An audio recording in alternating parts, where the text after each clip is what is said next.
But Brit, let's get your thoughts. This was the longest speech. He is now the record holder for the longest speech to joint session of Congress, beating Bill Clinton. This was the most boisterous, the longest, the most partisan speech I've ever heard a president give in this kind of setting, and I go back about maybe 50 years on this. I also think it may have been the most effective. I mean, if you ever doubted that Donald Trump is the colossus, the political colossus of our time and our nation, this night and this speech should have put that to rest. The Democrats seem to be falling into trap after trap after trap as he recognized these people and celebrated the people he pointed to in the gallery and their stories, while the Democrats sat glumly on their hands through all of that. It was a terrible look. Al Green's attempt to disrupt the speech was a bad look for the Democrats. This was I think, politically speaking, this was pretty powerful stuff, as powerful as I think I've heard.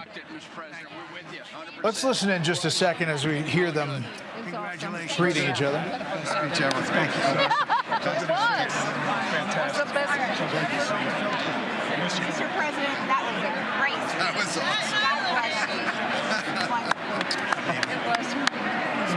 Marjorie Taylor Greene with a hat that says Trump was right about everything is the hat that she is wearing in the chamber there. Harold, your thoughts on the speech, Democrats' reaction, where we are? I think that Brit nailed it.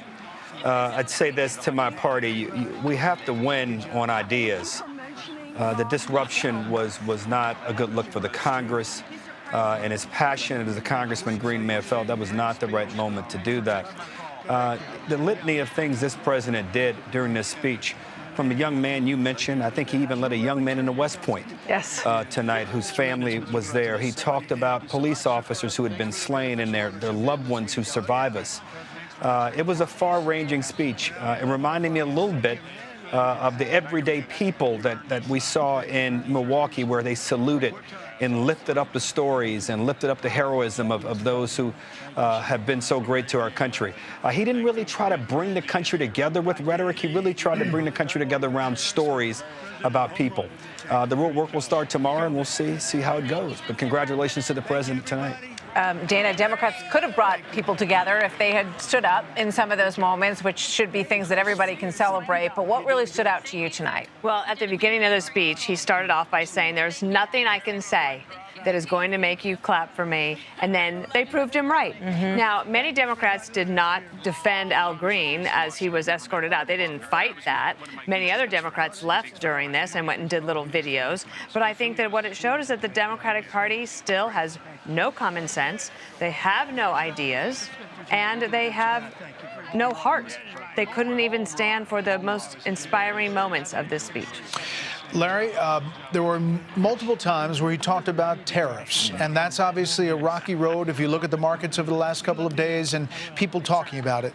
In that, he said there will be a little disturbance, but we're okay with that. Yes. But I heard your reaction when he also talked about tax cuts and expenses for businesses. Yes, this is such a colossally positive, upbeat. It's like America has no limit speech. And I love the fact that he unleashing prosperity through tax cuts. In fact, he said we're going to make them retroactive to January 1st on the business investment side, which is going to be so well received by companies and the stock market tomorrow.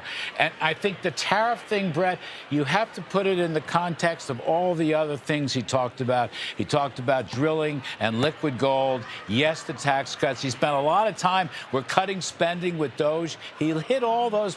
He's sort of saying, look, we have an economic policy that is unlimited. We're going to carry the country forward. Whether you believe him or not, I think it was just an incredibly optimistic vision. Okay, we're seeing the adjournment of the House right now. We're going to have more with our panel and get ready for the Democratic response after a quick break.